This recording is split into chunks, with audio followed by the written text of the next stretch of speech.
A frantic bark cut through the frozen silence of Alaska.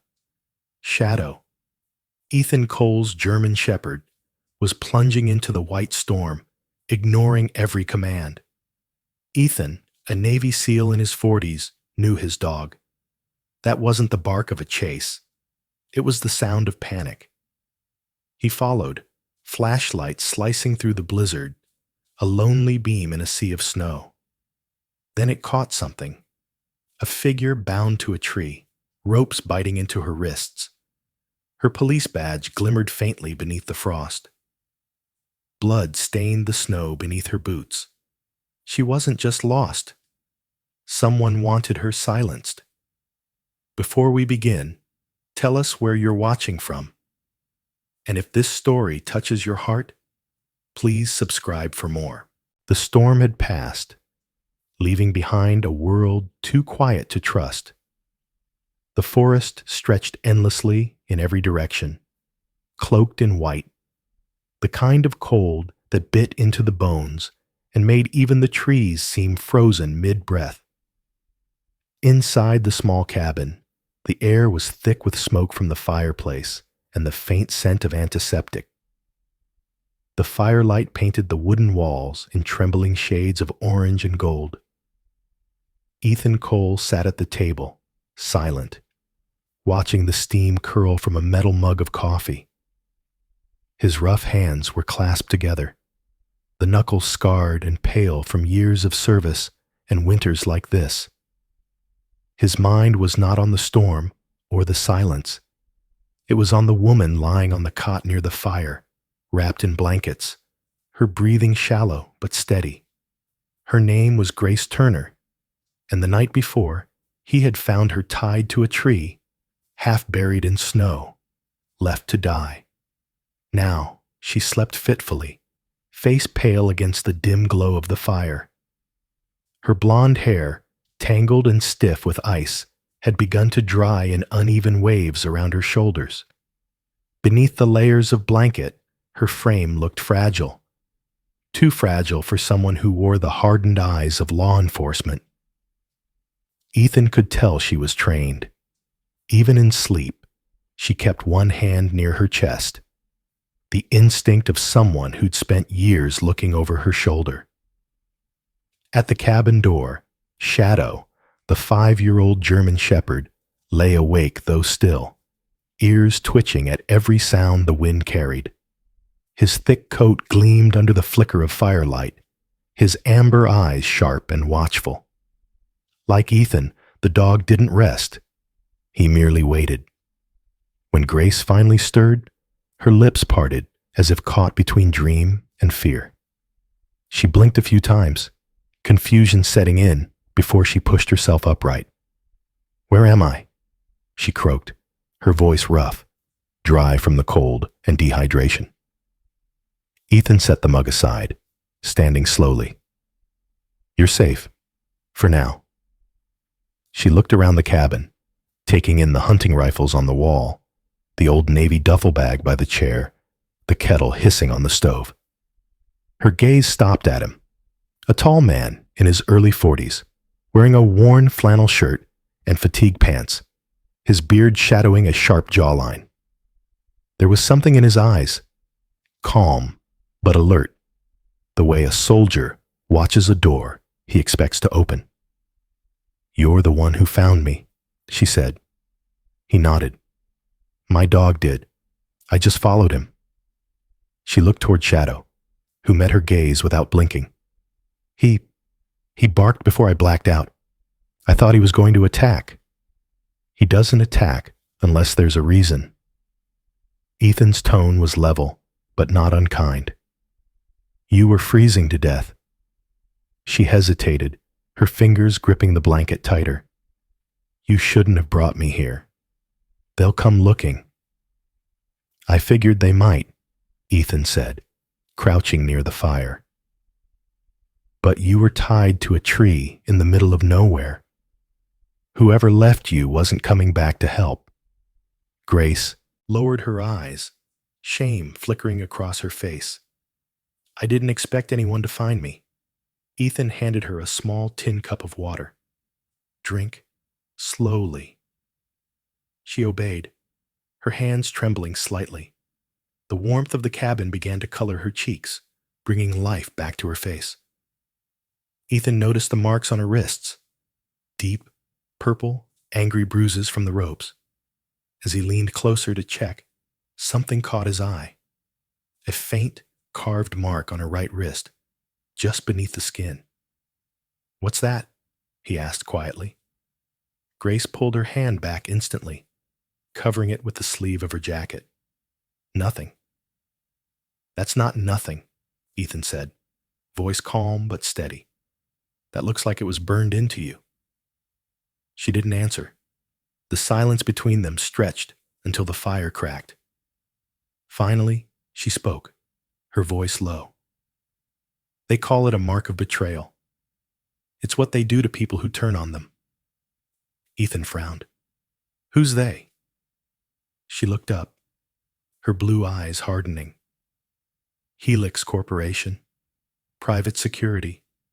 At least that's what they call themselves. They move weapons under government contracts, but it's a front. They're smuggling arms, chemical, military, anything that makes money." Ethan's jaw tightened. "Helix," he muttered. The name was familiar. Too familiar. He'd seen it before, stamped on crates in foreign deserts, whispered in debriefings he was never supposed to hear. "And you?" "I was investigating them," she said. "Someone in my department tipped them off. They caught me before I could hand the evidence over." Ethan didn't press further. He knew what fear looked like, and the way her hands shook told him enough. He turned toward the window, watching snowflakes drift lazily against the glass. The calm was deceptive. He felt it in his gut. Something was off. "You're lucky Shadow found you," he said finally. "Another hour, you wouldn't have made it." Grace gave a faint smile, though it didn't reach her eyes. "Maybe I wasn't supposed to." Shadow's ears perked. He lifted his head suddenly, body tense. Ethan noticed the change instantly. His dog's instincts were rarely wrong. He set his mug down quietly and moved toward the door, scanning the tree line outside. Nothing but snow. Yet the silence felt heavier than before. He stepped back inside, closing the latch. Grace watched him. "What is it?" "Nothing," he lied. But the unease remained. Miles away, at the edge of the forest, Sheriff Dan Miller stood near the charred wreck of Grace's patrol car. He was a man in his late 50s, burly, with a thick gray mustache and the kind of tired eyes that came from 20 years of small-town tragedies. The smell of burnt rubber and metal still lingered in the air. A deputy stood beside him, young and nervous. "Anything?" the deputy asked. Dan shook his head. "Nothing but ash." He nudged a piece of melted plastic with his boot. The remains of Grace's radio. But as he crouched, something metallic caught his attention. A small, scorched USB drive wedged beneath the debris. He pocketed it, saying nothing. Later that afternoon, Dan sat in his office, the USB plugged into an encrypted laptop. What he saw made his heart sink. Classified files, military symbols, shipments listed under Helix Corporation. He picked up the phone and dialed a number he hadn't used in years. "Carter Hill," a voice answered. Smooth, low, professional. "Carter, it's Dan Miller. I need a favor." Carter Hill was an FBI field agent, mid-40s, tall and composed, with a voice that carried quiet authority. He had once served in the Navy, same as Ethan. "Dan," Carter said, recognizing the tone. "This isn't about a missing person, is it?" "It's about a cop named Grace Turner," Dan replied, "and a company called Helix." Carter went silent for a moment, then exhaled. "Send me everything. I'll look into it." Back in the cabin, the evening light faded. Grace was sitting up now, sipping tea, her eyes following Ethan as he checked the locks. "You're not just some guy living in the woods, are you?" she asked softly. Ethan didn't look at her. "I used to be someone else. That's enough history for one day." Grace nodded, leaning back, exhaustion pulling at her again. The warmth of the fire lulled her eyes half closed. Then Shadow barked. Once, sharp, loud. Ethan's heart kicked. He crossed the room, threw on his coat, and stepped outside into the cold. Snow crunched under his boots. The dog stood near the side of the cabin, growling at something unseen. Ethan followed the line of his gaze and saw it. A faint red light, blinking through the snow. He brushed it aside, revealing a small black object sewn into the inner lining of Grace's jacket. A tracking device, its tiny LED pulsing. Ethan stared at it, realization dawning. Someone had marked her, and now they knew exactly where she was. He turned toward the cabin, his breath steaming in the frigid air. "Shadow," he said quietly, voice tightening. "We've been found." The morning came gray and cold, with the kind of light that barely broke through the clouds. Snow had stopped falling, but the world outside remained buried in silence. The air smelled of pine and frost. Inside the cabin, Ethan Cole stood by the window, eyes fixed on the faint red light still blinking in his hand, the small tracking device he'd cut from Grace's jacket the night before. He turned it over between his fingers, studying its design. The casing was military grade, resistant to cold and impact. It wasn't something a common criminal could get their hands on. Whoever planted it knew what they were doing. Ethan pulled open a drawer and took out a small metal pouch lined with foil, an old signal blocking kit from his service days. He slid the device inside, sealed it tight, and tucked it beneath his coat. "Stay here," he said. Grace, sitting near the fire, looked up quickly. "Where are you going?" "Taking out the trash," he replied flatly. She frowned. "If they can track me, they can track you too."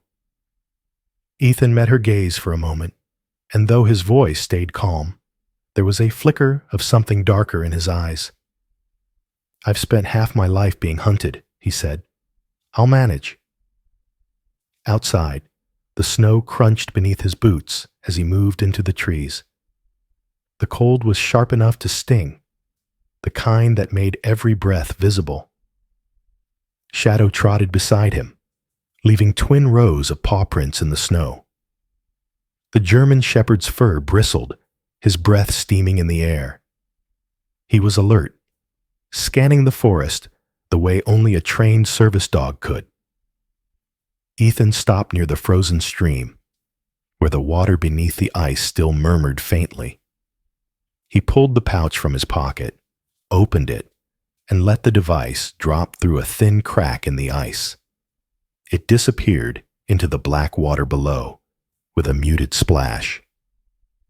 He stood there for a moment, watching the ripples fade before turning back toward the cabin. When he returned, Grace was standing by the window, arms crossed tightly around herself. Her face looked less pale than yesterday, but exhaustion still hung in her eyes. She wore one of Ethan's flannel shirts over her clothes, sleeves rolled up to reveal the bruises on her wrists. "You shouldn't have gone alone," she said quietly. "Shadow was with me," Ethan replied, hanging his coat by the door. "He's better company than most people I've known." Grace's lips curved into a faint smile, the first real one since he'd met her. "I believe that." For a while, neither spoke. The cabin filled with the soft crackle of firewood. Ethan busied himself checking weapons, a habit he couldn't abandon. The rhythmic sound of metal against metal steadied his thoughts. Grace watched him from across the room, then said softly, "You don't sleep much, do you?" He paused. Not really. I can tell. You move like someone who's waiting for something bad to happen. He looked up, meeting her gaze. You learn that after enough bad things do. Her eyes softened. What happened to you, Ethan? He hesitated, then set the gun aside. Afghanistan. Operation Iron Dust. We were supposed to extract a medical convoy. Things went south fast. Wrong intel, bad timing. I lost 2 men under my command. The third was taken. I made it out. They didn't. Grace listened silently. The pain in his voice wasn't loud, but it was deep. The kind that lived in silence, not screams. That's why you live out here, she said. Ethan nodded once. Some people drink it away. I chose the cold. She looked down at her hands. I know that kind of guilt. He frowned. You? Grace leaned forward, staring into the fire. A year ago, my partner, Detective Harris, and I were investigating Helix shipments moving through Anchorage. He was a good man, smart, loyal. I didn't know he was feeding them information. Her voice cracked, but she kept speaking. When I found out, it was too late. They killed him and made it look like I pulled the trigger. Ethan's jaw tightened. You took the blame. I ran, she said simply, until they caught me. The room fell silent again, broken only by the sound of the fire. Shadow, lying near the hearth, let out a low whine, as if sensing the heaviness in the air. After a long pause, Ethan stood and opened a locked chest by the wall. Inside were a few handguns, a rifle, and boxes of ammunition. He pulled one of the pistols free and handed it to Grace. You ever shoot before? Her brows furrowed. At the academy, yeah. But it's been years. Then we start there. They stepped outside. The cold hit like a knife. Ethan handed her earmuffs and motioned toward a wooden crate he'd set up against a pine trunk. Grip it firm, he said, guiding her hands gently. Don't fight the recoil. Let it move with you. His touch was steady, professional, but there was a quiet gentleness beneath it, a kind of reassurance she hadn't felt in months. Grace exhaled slowly, fired once, missed completely. That's terrible, she muttered. Ethan smirked. Better than freezing to death. She fired again, this time grazing the target. By the 5th shot, she hit dead center. A small spark of pride crossed her face. Ethan gave a faint nod. Not bad, Officer Turner. Detective, she corrected, half smiling. Or ex-detective, I guess.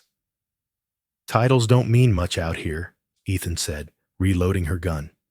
Out here, it's survival that counts. For a while, they practiced in near silence, just the rhythm of shots echoing through the cold air. When they returned inside, the fire had burned low. Ethan tossed more wood into the stove, then sat down, rubbing his temples. The day had passed in a blur of memory and exhaustion. Grace sat opposite him, wrapping her hands around a mug of coffee. Thank you, she said quietly, for teaching me, for not asking too many questions. Ethan looked at her for a long moment. I don't need to ask, he said. I already know what it looks like. Running from something you can't prove, and no one believes you. Their eyes met, and for a brief moment, the distance between them seemed to fade. But it didn't last. Outside, the wind shifted again. Shadow's ears pricked up, and his low growl rolled through the room. Ethan froze. He turned toward the window. At first, he saw only his own reflection in the frost-glazed glass. Then something else. A faint red flicker, sweeping methodically across the snow, paused, then moved again. He stood, rifle in hand. Grace followed his gaze, her breath catching. What is that? Ethan's expression hardened. "Thermal scanner," he said. "They're looking for heat signatures." Shadow barked once, deep and urgent. Ethan moved to the window, lowering the light. The red glow passed over the tree line, sweeping across the frozen ground like a hunter's eye. He turned to Grace, his voice low. They found the signal, even without the tracker. The hunt started. The night pressed in like a living thing, thick and cold, swallowing sound. The storm had quieted, but the air was so still that every breath seemed to echo against the cabin walls. Ethan Cole sat by the fire, cleaning his rifle in silence. Across from him, Grace Turner dozed fitfully under a blanket, her breathing steady but shallow. Shadow lay near the door, motionless except for the occasional flick of his ears. The German shepherd's instincts never slept, and neither did Ethan's. Something was wrong. It began as a whisper, a faint crack in the snow outside, deliberate, too heavy to be wind. Ethan's eyes lifted instantly.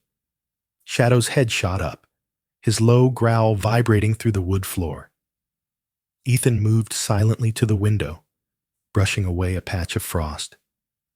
3 dark figures moved between the trees, their shapes barely visible against the white. He reached for the lantern and turned it off, plunging the cabin into darkness. "Get down," he whispered to Grace.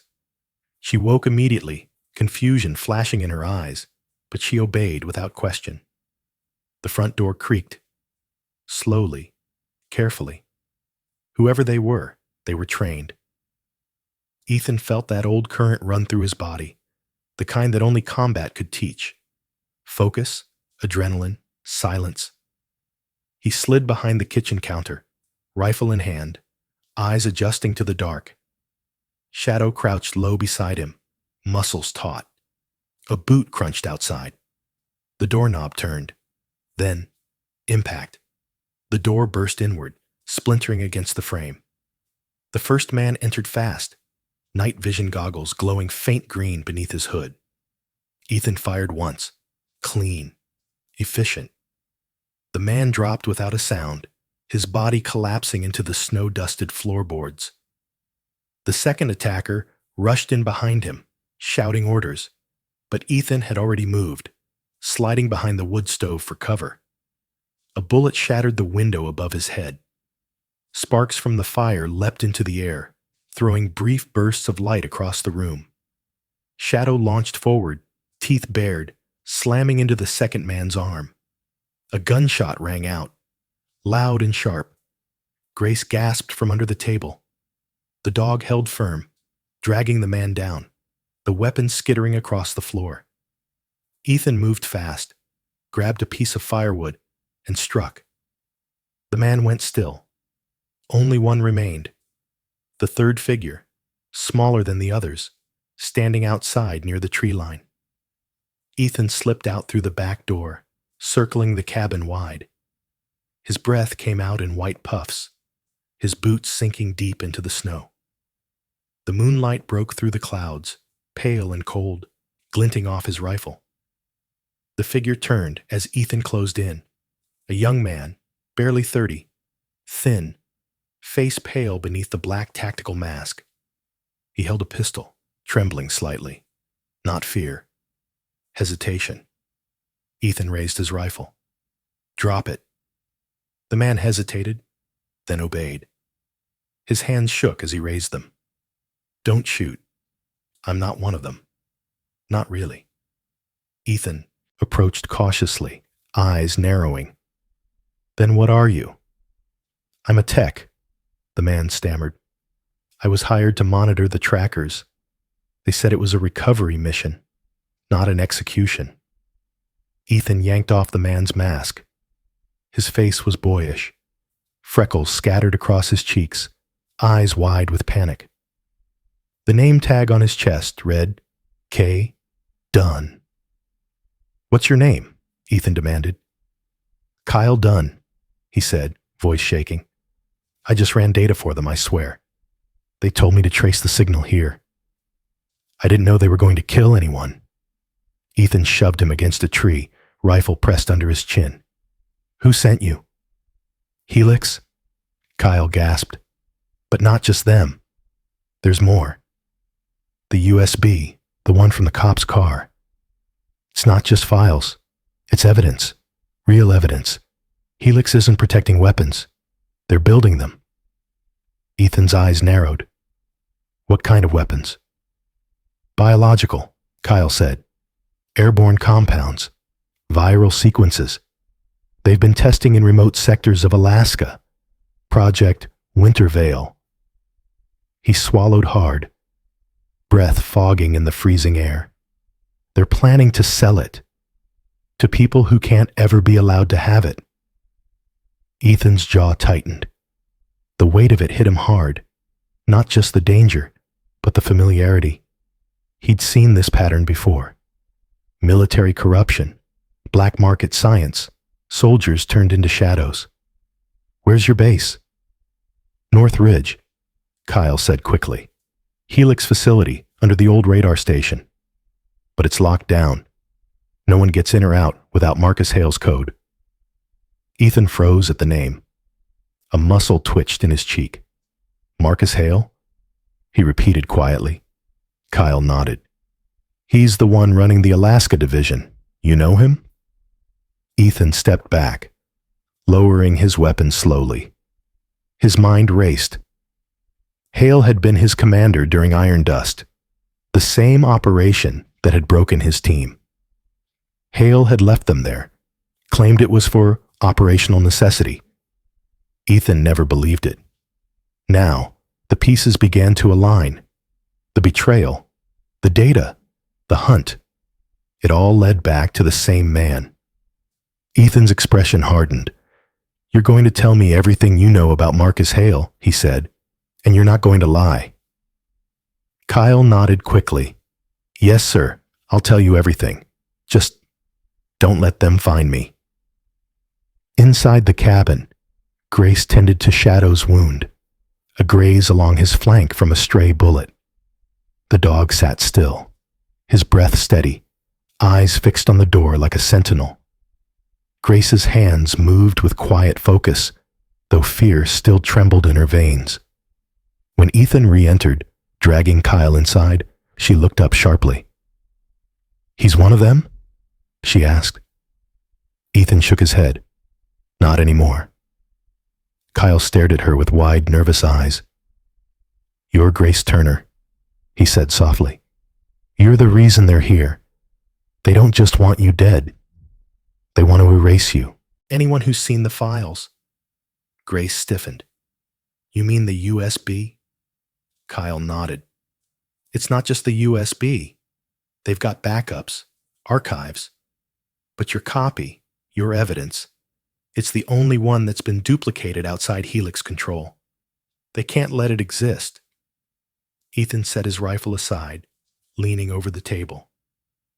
Then they'll keep coming, he said quietly, until we stop them first.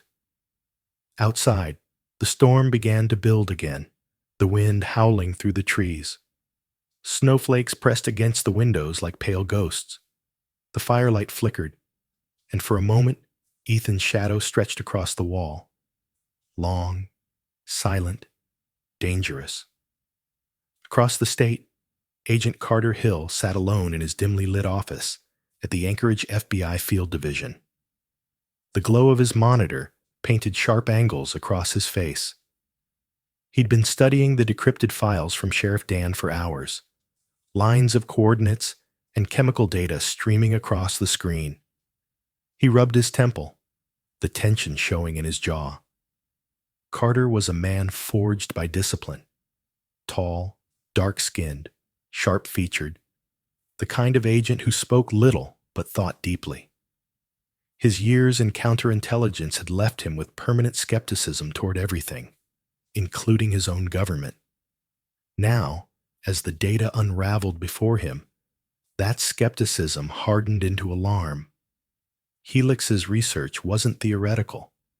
It was operational. Their tests were live.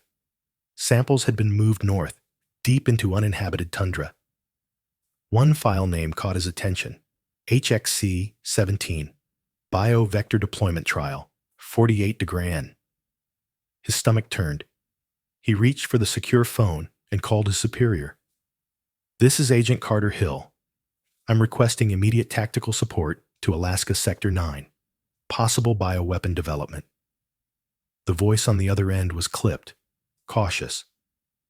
"Negative, Agent Hill. That operation is classified. Stand down." Carter's grip tightened around the phone. "Sir, with respect, Helix is out of control. If we wait—" "I said stand down, Agent," the voice snapped. "That's an order." The line went dead. Carter leaned back in his chair, eyes narrowing. He knew what this meant. Someone high up was protecting Helix. He pulled up a blank document and began typing coordinates from memory. If the Bureau wouldn't act, someone would. He hit send to an encrypted address marked E. Cole. Back in the cabin, Ethan stood by the frosted window, scanning the darkness outside. The forest was too quiet again. Grace approached cautiously. "What did he tell you?" she asked. Ethan didn't look at her. "Enough," he said. "Enough to know who's coming." Shadow growled again, low and deep. In the reflection of the glass, Ethan saw a faint red shimmer, distant but moving closer. Thermal sensors sweeping through the woods. He tightened his grip on the rifle. "They're not finished," he whispered. Grace swallowed hard. "Who's leading them?" Ethan's eyes stayed fixed on the light. Marcus Hale. The fire had burned low, leaving only a dull orange glow licking the edges of charred logs. Snow pressed heavily against the cabin windows, blurring the world outside into gray shadows. Inside, Ethan Cole sat in silence, the name still echoing through his mind like a gunshot. Marcus Hale. The man who had once led him, the man he had once trusted with his life, was now hunting him. He leaned forward, elbows on his knees, eyes fixed on the floorboards. The memories came without warning. Sandstorms, smoke, the sharp sting of gunfire. He could still smell it. The metallic tang of blood, the burning oil, the desert heat pressing down like judgment. Hale's voice came back to him, steady, commanding, just before the betrayal. "We're pulling out, Cole. That's an order." But Ethan had known the truth. Hale wasn't pulling out because the mission had failed. He was leaving them to die. Ethan's breath quickened. His vision swam. The crackling of the fire grew distant, replaced by the rhythmic thud of his heartbeat. His palms trembled as if holding a rifle again. For a moment, the cabin disappeared, replaced by the ruins of Syria, the sand stained red, his men calling out for help. Then a soft sound broke through the storm of his mind, a quiet whine. Shadow nudged his head against Ethan's knee, amber eyes watching him closely. The German shepherd's fur gleamed faintly in the firelight, his body tense but calm. Ethan's fingers sank into the thick coat on the dog's neck, grounding himself in the warmth. He exhaled slowly, his heartbeat easing back into rhythm. "I'm all right, boy," he whispered. Shadow stayed where he was, unmoving, as if he didn't quite believe him. Across the room, Grace Turner watched silently. She had learned not to interrupt him when his eyes went distant like that, when his hands tightened as though holding ghosts. She stood near the table, tying her hair back, her sleeves rolled up over bruised wrists. "You knew him," she said quietly. "Marcus Hale." Ethan nodded slowly, his jaw tightening. "He was my CO. Syria, 2012. We were a 6-man team sent to retrieve hostages from a bombed-out hospital near Al-Bukamal. Everything went to hell. We called for extraction. He ordered the chopper to leave." Grace's eyes softened. "You lost people." "I lost brothers," he said. And now he's out there, working for Helix, using soldiers' training to build a private army. The fire popped sharply, breaking the silence. Grace crossed the room, her steps light on the wooden floor. Then we do what we can to stop him. Ethan looked up at her, a faint flicker of something, hope or fear, passing through his eyes. You really think 2 people and a dog can take down Hale? Grace gave a small smile, half defiant, half weary. You'd be surprised what people can do when they stop running. They spent the next hours preparing. The wind had grown stronger again, howling across the trees like a warning. Ethan gathered what gear he had: tripwires, smoke grenades, old claymores he'd salvaged from his time in service. Grace helped where she could, watching how his movements shifted from exhaustion to precision the moment he had a task. The soldier was back, piece by piece. They worked mostly in silence, the only sounds the rustle of gear and the faint whistle of wind under the eaves. Occasionally, their eyes met, and there was something wordless exchanged between them. Not comfort exactly, but recognition. Both of them knew what it meant to be hunted. Outside, the snow swallowed the land whole. Ethan stepped into the cold, his breath fogging in the pale light, and began planting traps along the perimeter. He moved with methodical care, the same way he used to in foreign fields. Shadow trotted at his side, nose low, ears twitching. The dog paused once, growling faintly at the tree line, but Ethan only whispered, "Easy, boy." When he returned, his hands were numb, and the wind had begun to howl again. Inside, Grace had lit several small candles, their flames flickering against the log walls. The generator had long since died. Only the fire and the candles held back the dark. Ethan set his rifle by the door, stripped off his gloves, and sat heavily beside her. "You really think he'll come tonight?" she asked, her voice soft but steady. Ethan didn't answer right away. "Hale never waits. If he's found the signal, he'll strike fast before help can reach us." Grace nodded. The candlelight painted her features in gold, sharp cheekbones, eyes bright despite the fear beneath. "Then we're ready," she said. He looked at her, studying the small cuts on her face, the determination beneath the exhaustion. "You should get some rest while you can." "Rest?" she echoed with a faint laugh. "Not tonight."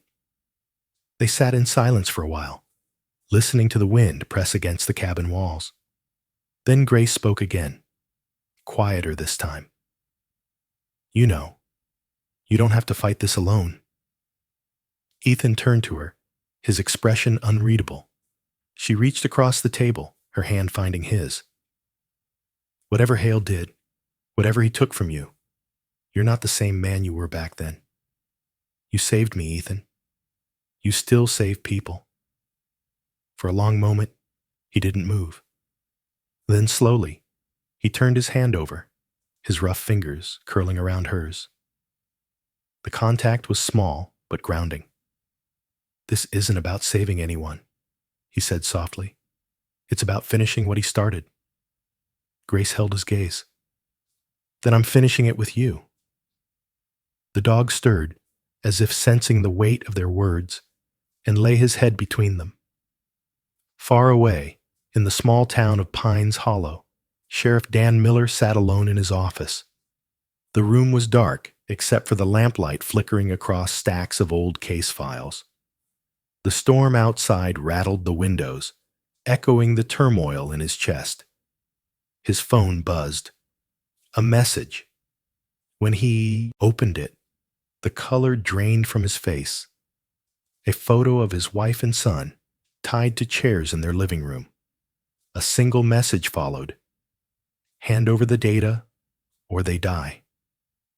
Dan's hands shook. He reached for his drawer and pulled out the encrypted flash drive, the final piece of the Helix data Grace had uncovered. Sweat beaded his forehead as he stared at the drive. He knew what it meant. If Helix wanted it gone, it wasn't just evidence. It was a death sentence. He took a deep breath, opened his laptop, and began typing a message. It was short, but final. Carter, you were right. There's rot inside the force. Don't trust anyone in this town. Protect the girl. He attached the encrypted file, hit send, and closed his eyes. Moments later, headlights swept across the frosted glass of his office. The crunch of footsteps followed. Dan stood slowly, holstered his sidearm, and whispered, "Do your worst." Then the lights went out.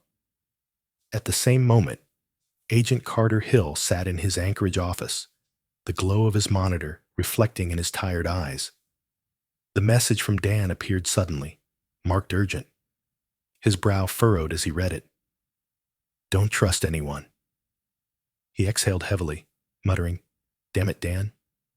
He clicked open the attachment, coordinates, data, and a list of names.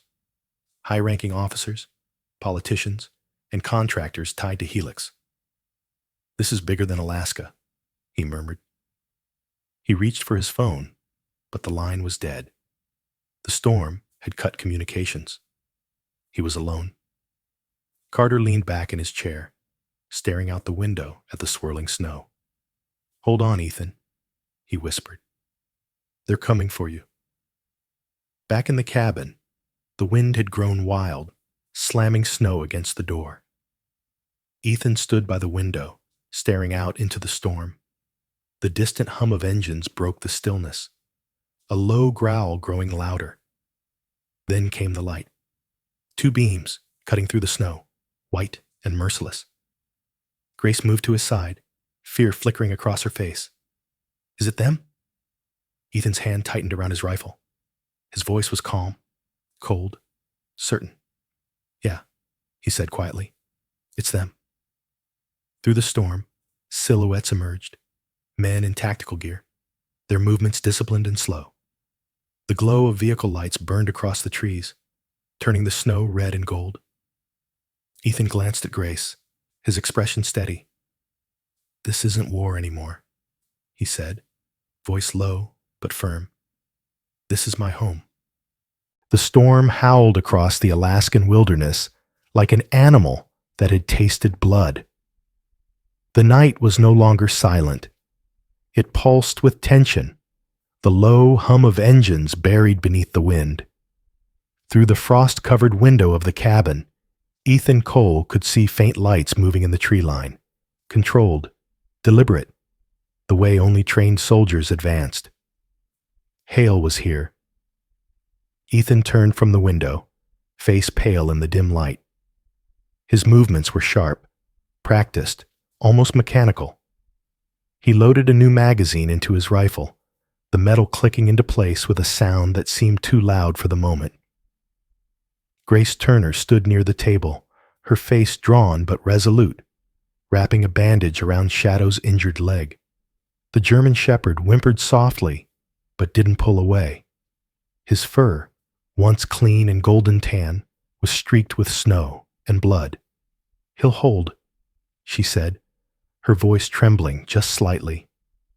Ethan nodded, eyes scanning the shadows. "He's tougher than most men I've served with."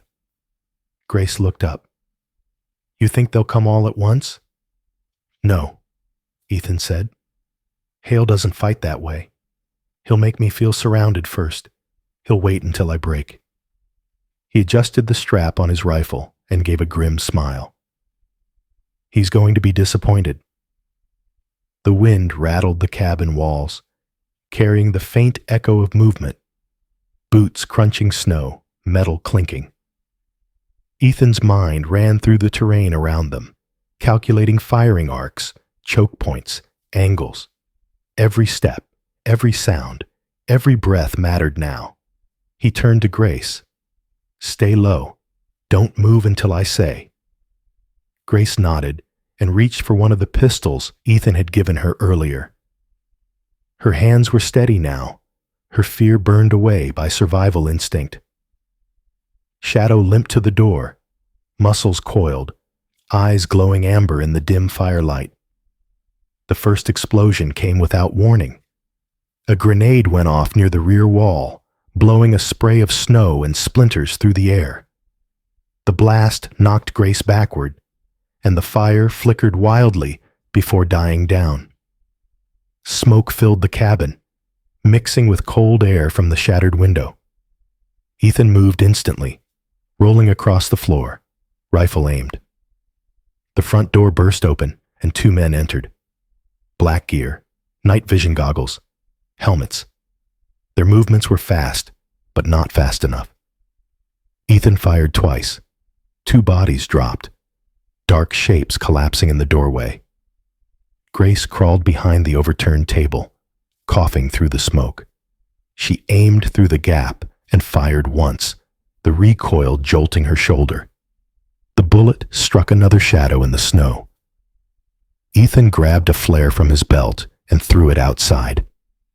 It hissed and erupted into brilliant red light, casting long, dancing shadows across the trees. The attackers froze for a split second, disoriented by the glare. Ethan used that heartbeat. He moved out the side window, rolling into the snow, his breath fogging the air. The storm muffled everything. It was a world of white and red, and silence broken only by gunfire. Ethan crouched behind a log, scanning through the blizzard. He saw them now. 5, maybe 6 men, forming a semicircle around the cabin. Their movements were tight, trained. This wasn't random violence. This was a military strike. He picked them off one by one, slow and deliberate, shifting positions after every shot. His shoulder burned from the recoil, an old wound reopening. But he pushed through it. Every time he aimed, he heard Hale's voice in his head. Cold, commanding, the ghost of a brother turned executioner. Inside, Grace heard another sound, a clink near the window. Her heart froze. A grenade rolled across the floor, its small metal body gleaming faintly in the flickering firelight. Without thinking, she dove for cover. Then Shadow lunged forward, teeth grabbing the grenade and throwing it toward the far wall just before it detonated. The explosion shook the cabin again. Grace screamed his name, rushing toward him.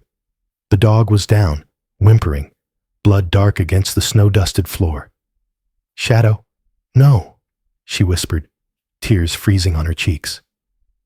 He lifted his head weakly, eyes still alert, as if refusing to rest. Ethan burst back inside seconds later, his face streaked with snow and soot. He knelt beside the dog, hands trembling. "He's alive," he said quickly, voice strained. "He'll make it." But the sight of blood on his hand told him the truth he couldn't say. Before Grace could speak, bullets tore through the window again. Ethan shoved her down and fired back, glass exploding outward. His shoulder jolted violently.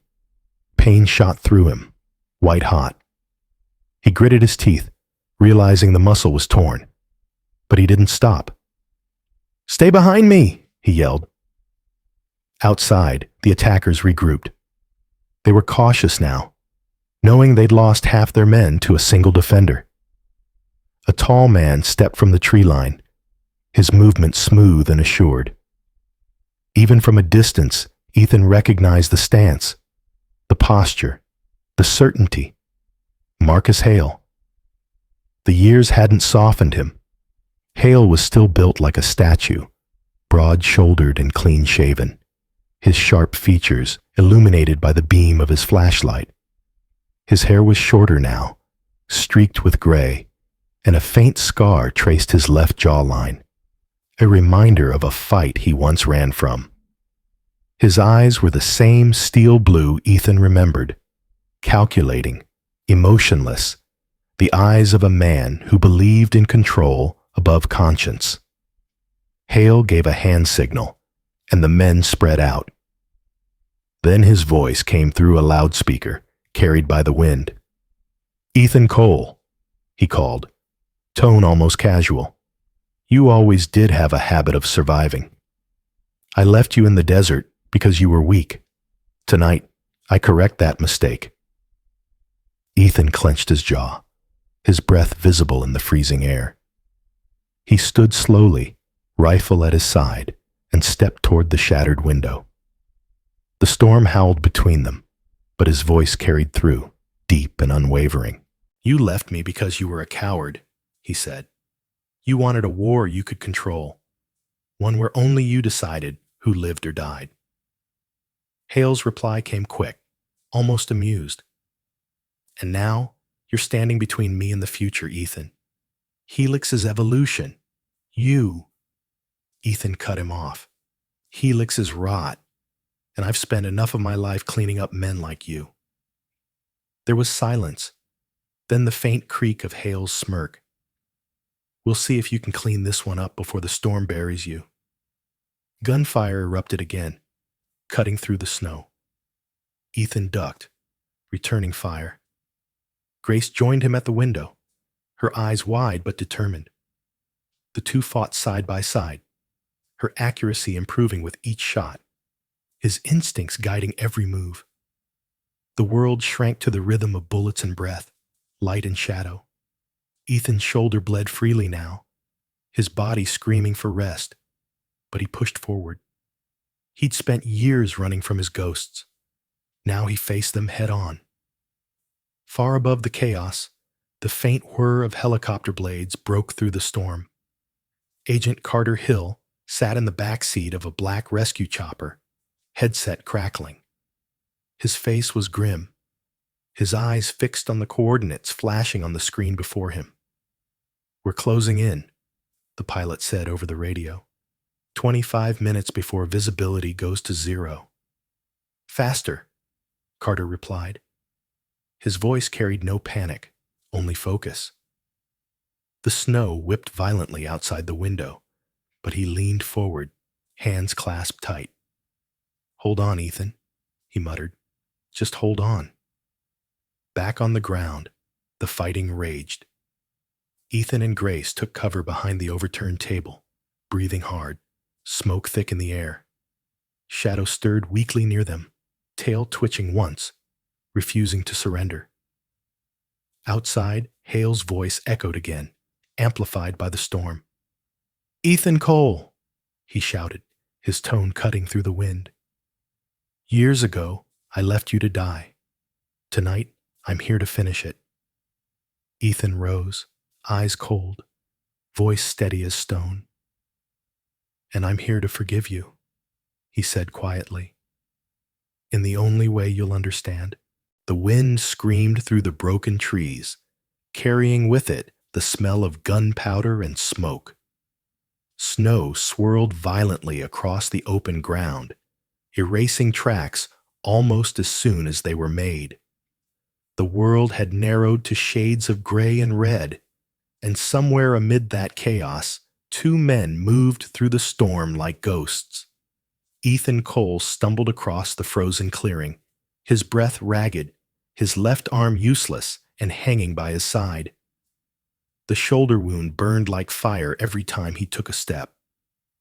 His rifle was gone, lost in the fight, and the pistol in his remaining hand felt heavier with each breath. He could hear Hale's voice behind him, calm and relentless, carried on the wind. "You always were hard to kill, Ethan," Marcus Hale called. "But even ghosts get tired." Ethan didn't answer. He ducked behind a snow-covered boulder, trying to steady his breathing. Blood soaked through his jacket, steaming faintly in the cold. He closed his eyes for a moment, listening to the storm and to his own heartbeat. Every muscle in his body screamed for rest, but the thought of Grace and Shadow, somewhere behind him in the wreckage of the cabin, kept him moving. Hale's footsteps approached slowly, deliberate, the steps of a predator who already believed the hunt was over. "You could have joined me," Hale said, his voice closer now, cutting through the wind. Helix could have used you. You were the best I ever trained. Ethan rose from cover, pistol raised. You didn't train me to betray my country, he said, voice low. You taught me to survive. That's the difference between us. A shot cracked through the snow. Hale ducked behind a tree, returning fire. The bullets tore through bark, throwing splinters into the air. Both men were bleeding, both exhausted, but neither yielded. Years of shared missions had made them equals. Each knew how the other moved, how he thought, how he hesitated. The blizzard thickened, and visibility dropped to almost nothing. Ethan used it. He slipped through the white veil, moving low and silent, circling toward the ridge where he had planted his last line of traps earlier that evening. His boots crunched softly in the snow. Behind him, Hale followed, gun raised, scanning the blur of motion around him. You think you're smarter than me, Cole, Hale shouted, his tone half mockery, half admiration. You think this ends with you walking away? Ethan crouched near a fallen log, his hand brushing the thin wire buried beneath the snow. He glanced back, breathing hard, and waited. Hale's silhouette emerged through the storm, a tall, broad figure with frost clinging to his jacket and a deep scar cutting along his jawline. His pale eyes gleamed with something between fury and fascination. This ends, Ethan said, exactly where it should have, 12 years ago. Hale fired first. The bullet grazed Ethan's arm, spinning him slightly, but not before Ethan triggered the detonator. The Adiyumaya explosion ripped through the night. Snow, dirt, and flame erupted upward, throwing Hale backward in a burst of red and white. He hit the ground hard, his weapon skidding out of reach. For a long moment, the world went quiet again. Ethan limped forward, his body trembling with fatigue. He reached Hale just as the man rolled onto his back, coughing blood into the snow. But Hale's hand moved faster than Ethan expected. He grabbed the fallen pistol beside him and raised it, the muzzle aimed squarely at Ethan's chest. The sound that came next wasn't a gunshot. It was a bark. Shadow burst from the haze like a bullet himself, his fur streaked with blood, but his eyes fierce. He slammed into Hale's arm just as the shot went off. The bullet caught the dog in the ribs, sending him spinning into the snow. Ethan's heart froze. The world slowed to a heartbeat. Hale looked up, eyes wide, just as Ethan raised his pistol. You should have stayed in the desert, Ethan whispered. He pulled the trigger. The shot echoed across the valley, sharp and final. Hale fell back, eyes still open, the snow around him blooming red. The storm howled again, as if reclaiming the silence that men had stolen. Ethan dropped to his knees beside Shadow. The German shepherd was breathing, but shallowly. Blood darkened the fur along his side, and his once strong body trembled weakly. Ethan cradled the dog's head in his hands, his voice breaking. Easy, buddy, he whispered. You did good. Shadow's eyes met his, still calm, still loyal. His paw moved faintly, pressing against Ethan's arm. Then his breathing slowed. Ethan bowed his head, his forehead resting against the dog's fur, his own tears freezing as they fell. You saved me again, he whispered, just like always. The wind carried the faint thrum of rotor blades. A new sound, distant at first, then growing louder. Lights cut through the storm above the tree line. Grace appeared moments later, stumbling through the snow, her face streaked with ash. Ethan, she called, her voice raw. She fell to her knees beside him, eyes wide when she saw Shadow. "Oh, God!" Ethan shook his head slowly, unable to speak. The light from above grew brighter, sweeping across the clearing. Helicopter rotors churned the snow into a whirlwind as a tactical team descended. Agent Carter Hill led them, his dark coat whipping in the wind. His face, usually composed, was drawn tight with urgency. "Cole!" he shouted, waving to his men. "Secure the perimeter. No one leaves this forest." Two FBI operatives in snow gear ran past, weapons raised, while medics rushed toward the pair. Carter knelt beside Ethan, his sharp brown eyes scanning the field of destruction. The bodies, the smoldering crater, the blood in the snow. "You did what we couldn't," he said quietly. Ethan looked up at him, voice hoarse. "I didn't do it alone." His eyes drifted toward Shadow. Carter followed the look and nodded once, respectfully. "We'll take care of him," he said softly.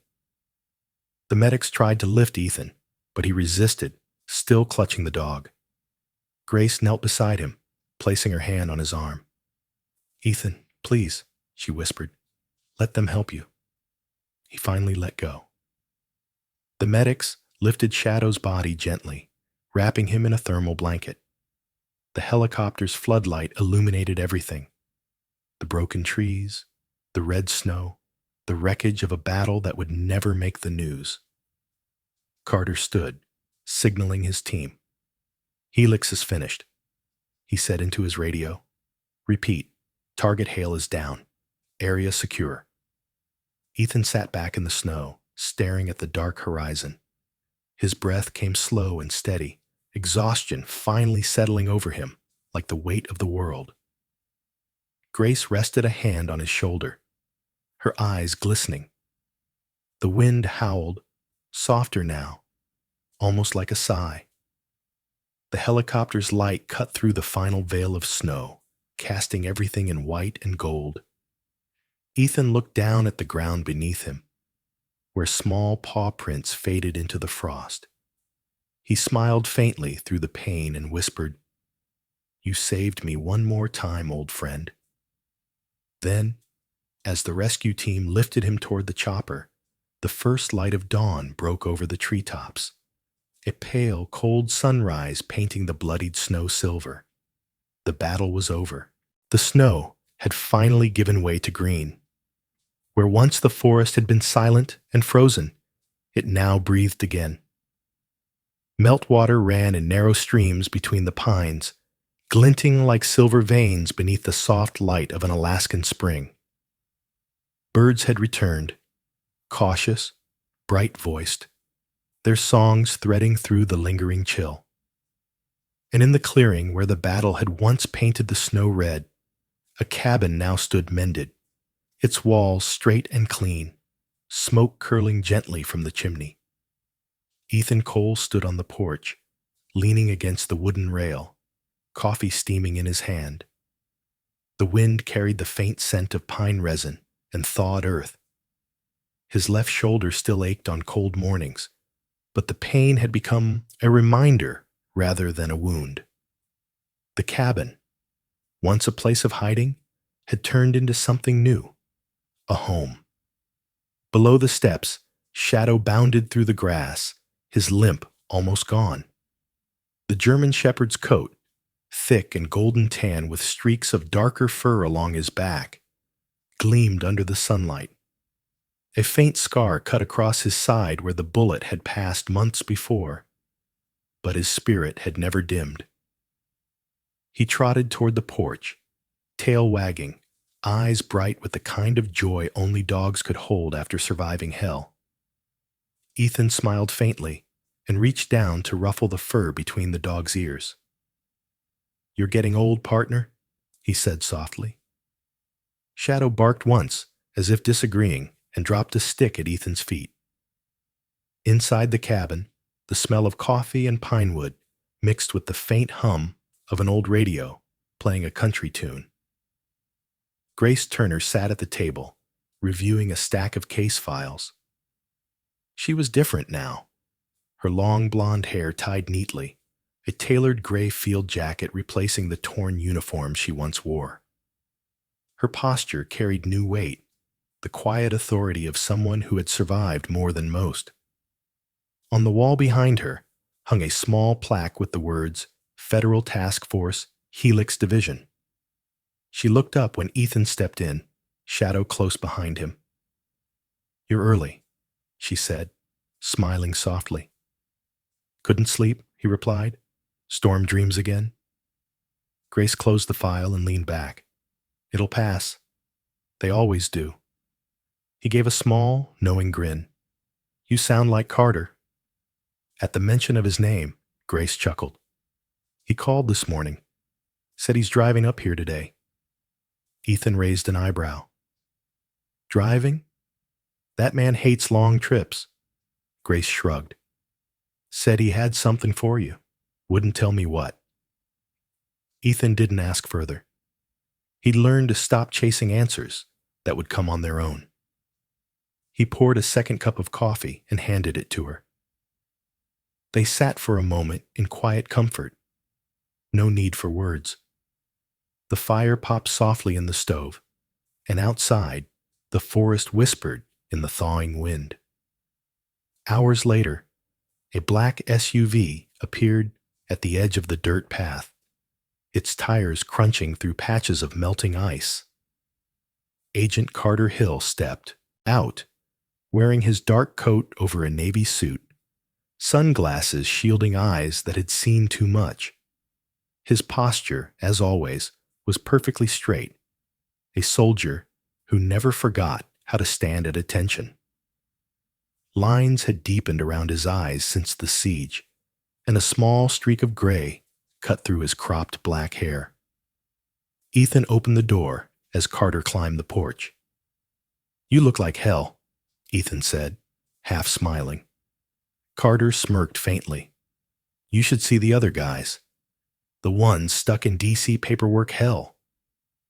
Grace appeared behind Ethan, her presence lighter than before. "Agent Hill?" she greeted warmly. "You found us." "Didn't come to get lost," Carter said dryly. Then he reached into his coat pocket and pulled out a small velvet box. "Came to deliver this." Ethan frowned, accepting it carefully. Inside was a Navy SEAL medal, the silver slightly worn but still gleaming. The inscription caught the light, for valor and loyalty. Below it, a single name, Ethan Cole. Ethan's hand tightened around the medal. "This should have gone to men better than me." Carter shook his head. "They'd say you earned it for all of them. The Bureau's closing the Helix file. The last facility's been dismantled. You did what governments couldn't." Grace placed a hand on Ethan's shoulder and saved lives they never even knew were in danger. Ethan looked from the medal to her, then to Shadow, resting near the doorway, head on his paws. The dog's eyes were half closed, but when Ethan's gaze met his, the tail thumped once against the floor. Ethan smiled faintly. "I didn't do it alone." Carter nodded once, quiet. "You never do." They shared coffee on the porch as the afternoon sun dipped lower, bathing the forest in amber light. Carter spoke of Washington politics. Grace discussed the new task force's expansion into Anchorage. But Ethan listened more than he talked. He preferred the sounds of nature, birdsong, wind through needles, Shadow's soft breathing beside him. When Carter stood to leave, he extended his hand. "You ever decide you want back in," he said, "there'll always be a seat at the table." Ethan shook his hand firmly. "Thanks, but I think I'll keep this seat," he said, glancing toward the cabin and the forest beyond. Carter smiled, a rare, genuine thing, and headed back to his SUV. The engine rumbled, then faded into the distance until the forest was quiet again. Grace lingered by the doorway, her jacket unbuttoned, golden hair catching the sunlight. Shadow nudged her leg gently, and she laughed. "He likes you more than me now," Ethan teased. "I bring better treats," she replied. He walked out onto the porch, tossing the wooden ball he'd carved during the long winter. "You still visiting every week?" She looked at him, her expression soft. "Until you tell me to stop." "I don't see that happening," he said. She smiled, stepping aside as he threw the ball across the clearing. Shadow sprinted after it, strong and fast again, snow kicking up beneath his paws. The sunlight caught his fur, turning it to gold against the green earth. Grace leaned against the doorway, watching quietly. "He's happy," she said. Ethan nodded. He earned it. The two stood there as the evening light spread through the pines, melting what little snow remained. Ethan's gaze drifted toward the horizon, where sunlight filtered through the last curtain of gray clouds. He spoke softly, almost to himself. "I used to think my life ended in that storm," he said. "But I guess it was just beginning." Grace smiled, her voice warm. "Sometimes, the storm's the only thing that shows us the light." Shadow returned with the ball, panting, tail wagging furiously. Ethan knelt and took it from him, patting his head. "Good boy," he murmured. The wind carried the scent of pine and thawing earth again. The sun sank lower, flooding the world with gold. For the first time in years, Ethan felt peace. Not the kind won by war, but the quiet one that comes after surviving it. Sometimes, God's miracles do not arrive with thunder or light from the heavens. Sometimes, they come quietly, in the form of a loyal dog, a second chance, or a sunrise after a long storm. Ethan's story reminds us that no matter how deep the snow or how dark the night, faith can still guide us home. Every act of courage, every moment of kindness is proof that God still works in the silence between our battles. If you believe that miracles still happen, share this story. Leave a comment about what faith means to you, and subscribe to our channel to keep spreading hope. May God bless you and protect your home, your family, and the quiet miracles waiting in your own life. Amen.